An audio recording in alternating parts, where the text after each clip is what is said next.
ಮುದುಕರಾದ survey number 247 bar 3ರಲ್ಲಿ 1 ಎಕರೆ 21 ಗುಂಟೆ. ಮೂಲತಃ ಅದು ದೋಬಿ ವೆಂಕಮ್ಮನವರು ಸುಮಾರು 25 ವರ್ಷಗಳ ಹಿಂದೆ ಖರೀದಿಗೆ ಬಂದಿದ್ದಾರೆ. ದೋಬಿ ವೆಂಕಮ್ಮ ಜೀವಂತವಿರುವಾಗ ಅವರ ಮಕ್ಕಳು ಮುನಿರಾಜು ಮತ್ತು ನಾಗರಾಜಪ್ಪ ಸೇರ್ಕೊಂಡು ಆ ಜಮೀನುಗಳನ್ನು ವಿಭಾಗ ಮಾಡಿಕೊಂಡಿದ್ದಾರೆ. ಆ ವಿಭಾಗ ಪತ್ರ ಉಪನಂದನ ಕಥೆಯನ್ನು ಬಂಗಾರ ಬೆಳೆದು ರಿಜಿಸ್ಟರ್ ಆಗಿದೆ. ಅದಾದ ನಂತರ ಆ 1567 ಬಾರ್ 3 ಜಮೀನು 1 ಎಕರೆ 21 ಗುಂಟೆ ಇವತ್ತೇನು ಮುನಿರಾಜು ಇದ್ದಾನೆ ಅವರ ಅಣ್ಣ ನಾಗರಾಜಪ್ಪ ಭವನಕ್ಕೆ ಶೆಡ್ಯೂಲ್ ಬರ್ತದೆ. ಆ ನಾಗರಾಜ ಹೆಸರಿಗೆ ಪಹಣಿ ಖಾತೆ ಹಾಕಿದ್ದಾರೆ. ಸುಮಾರು 5 ವರ್ಷಗಳ ಹಿಂದೆ ನಾಗರಾಜಪ್ಪ ಅವರು KM ಮಂಜುನಾಥಪ್ಪ ಕೋಲಾರದವರಿಗೆ ಕ್ರಯಕ್ಕೆ ಮಾರಿಬಿಡ್ತಾರೆ. ಅವರ ಹೆಸರಿಗೆ ಪಹಣಿ ಖಾತೆ ವರ್ಗಾವಣೆ ಹಾಕಿದ್ದಾರೆ. ಅದಾದ ನಂತರ ಸದರಿ ಜಮೀನನ್ನು ನನ್ನ ಮಗನಾಗಿರ್ತಕ್ಕಂಥ ನಿಶಾಂತರ ಹೆಸರು ಕ್ರಯಕ್ಕೆ ಕೊಂಡ್ಕೊಂಡಿರ್ತಾರೆ. ಆ ಕ್ರಯ ಪತ್ರ ಕೂಡ ಆ ಮಂಜುನಾಥ ಎಂಬುವಂಥ ಕ್ರಯಕ್ಕೆ ಪಡೆದಿದ್ದು ಆ ಕ್ರಯ ಪತ್ರ ಕೂಡ ಬಂಗಾರಪೇಟೆ ಉಪನೋಂದಣಾ ಕಚೇರಿಯಲ್ಲಿ ಇವತ್ತು ನೋಂದಣಿ ಆಗಿದೆ. ತದನಂತರ ಕೋಲಾರ ಜಿಲ್ಲಾಧಿಕಾರಿಗಳಿಂದ ವಾಸೋಪಯೋಗಕ್ಕೆ ಆ ಜಮೀನು ಭೂಪ್ರವೃತ್ತಿ ಕೂಡ ಆಗಿದೆ. ಏತನ ಮಧ್ಯೆ ಈ ನಾಗರಾಜಪ್ಪನ ತಮ್ಮ ಆ KM ಗೋಪಾಲ್ ಮತ್ತು ಅವರ ಹೆಂಡತಿ ಜಲಸಾಕ್ಷಿಗಳು ಅವರ ಮಕ್ಕಳು ಸೇರಿಕೊಂಡು ಅಲ್ಲಿ ಬಂದು ಒಂದು ಶೆಡ್ಡನ್ನು ಹಾಕಿಕೊಂಡು ಅಕ್ರಮ ಪ್ರವೇಶ ಮಾಡಲು ಪ್ರಯತ್ನ ಪಟ್ಟಾಗ ನಿಶಾಂತ್ ಅವರು ನ್ಯಾಯಾಲಯಕ್ಕೆ ಮೊರೆ ಹೋಗ್ತಾರೆ. ನ್ಯಾಯಾಲಯ ಈ ಜಮೀನು ನಿಶಾಂತ್ ಅವರು ಸೇರಿದ್ದಾಗಿದ್ದು ಭೂ ಪರಿವರ್ತನೆ ಆಗಿರುತ್ತದೆ, ಯಾರೂ ಕೂಡ ಅಕ್ರಮ ಪ್ರವೇಶ ಮಾಡಬಾರದು ಅಂತೇಳಿ ನ್ಯಾಯಾಲಯ ಇಂಜೆಕ್ಷನ್ ಸ್ಟೇ ಕೊಟ್ಟಿದೆ. ಇದು ವಾಸ್ತವಾಂಶ.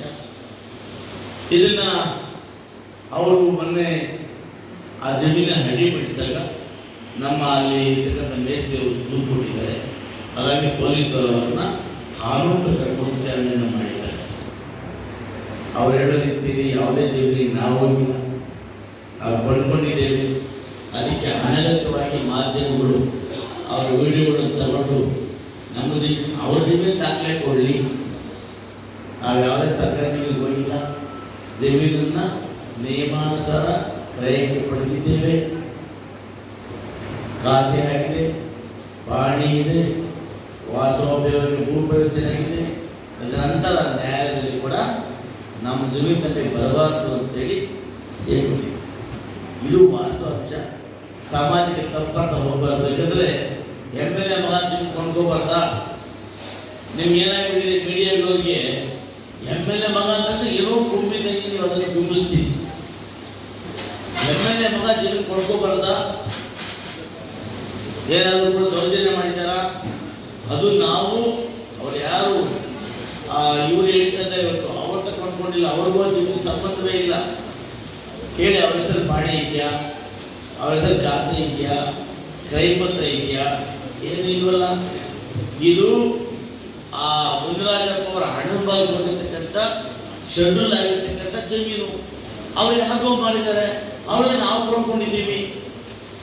ನಮಗೂ ಮುನಿರಾಜಪ್ಪನಿಗೂ ಯಾವ ಸಂಬಂಧವೂ ಇಲ್ಲ, ಯಾವ ಜಗಳವೂ ಇಲ್ಲ. ಕಾನೂನು ರೀತಿ ನ್ಯಾಯದ ರೀತಿಯಲ್ಲಿ ಕ್ರಮ ತಗೊಳ್ಳಿ ಅಂತೇಳಿ ನಾವು ಪೊಲೀಸರಿಗೆ ಮನವಿ ಮಾಡಿದ್ದೇವೆ. ನಾವು ನ್ಯಾಯದಿಂದ ಹೋಗತಕ್ಕಂಥವರು ಯಾವುದೇ ಕಾರಣ ಕೂಡ ಇದರಲ್ಲಿ ಗೊತ್ತು. ಇದರಿಂದ ಯಾರ್ಯಾರು ಪ್ರಚೋದನೆ ಮಾಡ್ತಾ ಇದ್ದಾರೆ, ಅವರ ಅಮಾಯಕರನ್ನು ಯಾರು ರಕ್ಷಿಸ್ತಾ ಇದ್ದಾರೆ, ಅದನ್ನೇನೋ ಬೆಳೆದು ಹೊರಟಿದ್ದಾರೆ. ಯಾವ ಬೆಳೆ ಬೇಡಿಲ್ಲ. ನಾನು ಕಾನೂನು ಬಿಟ್ಟು ಒಂದು ಹೆಜ್ಜೆ ಕೂಡ ಮುಂದೆ ಹೇಳೋದಿಲ್ಲ ಅನ್ನೋ ಮಾತನ್ನು ಪತ್ರಿಕೆ ಬಗ್ಗೆ ನಾನು ಸ್ಪಷ್ಟಪಡಿಸಿದ್ದೇನೆ. ಮತ್ತು ನೆನ್ನೆ ಯಾರೋ ಒಂದು ಈ ಹುಚ್ಚನಾಯಿ ಇದ್ದಾರೆ, ಈ ನಾಯಿ ಅಲ್ಲೆಲ್ಲ ಬೊಗಳ್ತಾ ಇರುತ್ತೆ. ಆ ನಾಯಿ ಪದಾರ್ಥದಲ್ಲಿ ಬೊಗಳಿದೆ ಏನಂತ SN ಹ್ಯಾಂಡ್ಸ್ ಮೊದಲೇ SN ಹ್ಯಾಂಡ್ಸ್ ನಿಯಂತ್ರಣೆ ಮಾಡಿದ್ದಾರೆ. ಹಾಗಾಗಿ ಆ ಹುಚ್ಚನಾಯಿ ಮತ್ತೆ ಬೆಲೆ ಕೊಡೋದಿಲ್ಲ.